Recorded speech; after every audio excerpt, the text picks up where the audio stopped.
আর যারা বলছে যে তৃণমূল ভীত সন্ত্রস্ত, এখানে ক্যামেরার সামনে আমি অন রেকর্ড বলছি, বিজেপির যদি বুকের পাঁটা থাকে তাহলে চ্যালেঞ্জ অ্যাকসেপ্ট করবে যে আপনাদের ক্ষমতা থাকলে আপনারা এসআইআর করার পরেও তৃণমূল কংগ্রেসের যা ভোটের আসন ছিল 2021 সালে একটা হলেও বাড়াবো, কমার জায়গায় নেই, আর বিজেপিকে 50-এ নামাবো।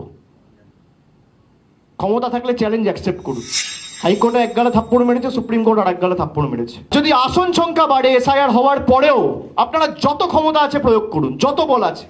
আগেও তো করেছেন, 100 দিনের টাকা আটকাতে পেরেছেন। এই 100 দিনের টাকা তো আমরা ছিনিয়ে আনবো। আইনত আমরা লড়বো, কন্টেম্প ফাইল হবে যদি কোর্টের ভায়োলেশন আপনারা না, কোর্টের গাইডলাইন যদি আপনারা ভায়োলেট করেন, তার সাথে পলিটিক্যাল লড়াইও হবে। আর যদি আপনারা এসআইআর করেও গোহারা হারেন, তাহলে বিজেপির নেতারা অন্তত পক্ষে একটা আন্ডারটেকিং দিয়ে বা বাংলার সংবাদ মাধ্যমকে ডেকে সাংবাদিক বন্ধুদের সাক্ষী রেখে বাংলার 10 কোটি মানুষের সামনে বলুক যে আমরা যদি 2026-এ হারি আর তৃণমূলের আসন সংখ্যা একটা হলেও বাড়ে, আমরা 1 সপ্তাহের মধ্যে 2 লক্ষ কোটি টাকা বকেয়া ছেড়ে দেবো। না হলে আপনারা যা বলবেন আমি তাই করব। আমার ওপেন চ্যালেঞ্জ বিজেপির নেতাদের কাছে, অ্যাকসেপ্ট করুন। ক্ষমতা আছে। তৃণমূল ভোট ব্যাংকের রাজনীতি করে না, খুব কৌশলের সাথে তারা আসামকে বাদ দিয়েছে। এবং এটা তো কাকতালীয় হতে পারে না। এই 5টা রাজ্যে আপনি যদি দেখেন, তাহলে এই 5টা রাজ্যে একমাত্র আসাম যেখানে বিজেপি ক্ষমতায় রয়েছে। তাহলে বিজেপি যেখানে ক্ষমতায় থাকবে, সেই রাজ্য যখন আগামী 5 মাস 6 মাসের মধ্যে নির্বাচনে যাবে, সেখানে এসআইআর হবে না, বাংলায় এসআইআর হবে। তারা বলেছে যে সেখানে সিটিজেনশিপ অ্যাক্ট পৃথক রয়েছে, আসামের ক্ষেত্রে আলাদা প্রভিশন রয়েছে, সেই জন্য আমরা আসামে করব না। তাহলে আপনি এক দেশ এক বিধান এক নিশান, ওয়ান নেশন ওয়ান ইলেকশন, এসব গল্প দেন কেন? কার অঙ্গুলি হেলনে চিফ ইলেকশন কমিশনার এবং জাতীয় নির্বাচন কমিশন কাজ করছে? কি এদের গায়ে জ্বালা এত বাংলাকে নিয়ে? এর কোনো সদুত্তর নির্বাচন কমিশন দিতে পারেনি। মায়ানমার বেঙ্গলের সাথে বর্ডার শেয়ার করে না, তারা তো জানে না। আমি ম্যাপ ধরে দেখাচ্ছি, দেশের ম্যাপ দেশাত্মবোধের কথা বলে, দেশের ম্যাপটাও জানে না। এই হচ্ছে বিজেপি।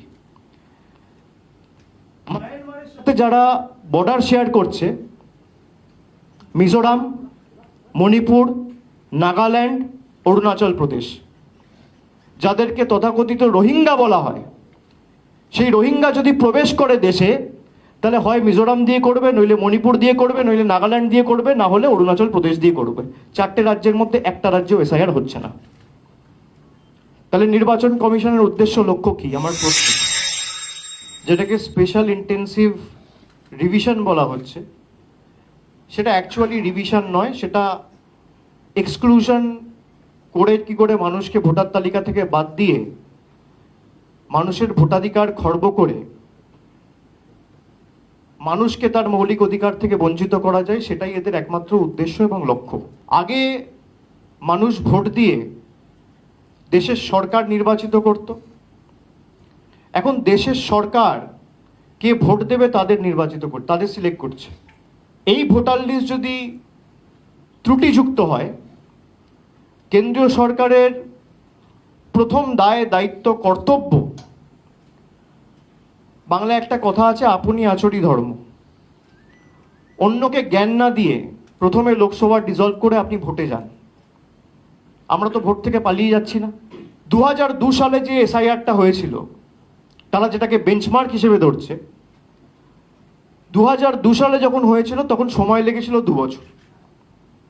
আর এখন 2 মাসের মধ্যে জাতীয় নির্বাচন কমিশন সিদ্ধান্ত নিয়েছে তারা বাংলায় এসআইআর করবে। এবং শুধু বাংলা নয়, প্রায় 12টা রাজ্যে তারা একসাথে এসআইআর ঘোষণা করেছে।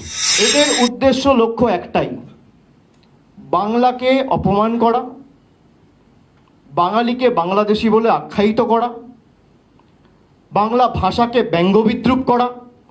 এবং যেহেতু 2021-এ ল্যাচে গোবরে হয়ে হেরেছে, 2024-এ 18 থেকে 12 হয়েছে, তাই বাংলার মানুষের থেকে তার মৌলিক অধিকার ছিনিয়ে নেওয়া আমরা হতে দেব না। আমি আগেও যা বলেছি, আমি আজও তাই বলছি। একটা মানুষের যদি নাম বাদ যায়, একটা বৈধ ভোটারের যদি নাম বাদ যায়, বাংলা থেকে 1,00,000 লোক গিয়ে ইলেকশন কমিশনের অফিস ঘেরাও করবে। ক্ষমতা থাকলে অমিত শাহ দিল্লি পুলিশ আটকে দেয়। সুইসাইড নোটে প্রয়াত প্রদীপ কর, যার 57 বছর বয়স, তিনি লিখছেন আমার মৃত্যুর জন্য দায়ী হচ্ছে এসআইআর এবং এনআরসি।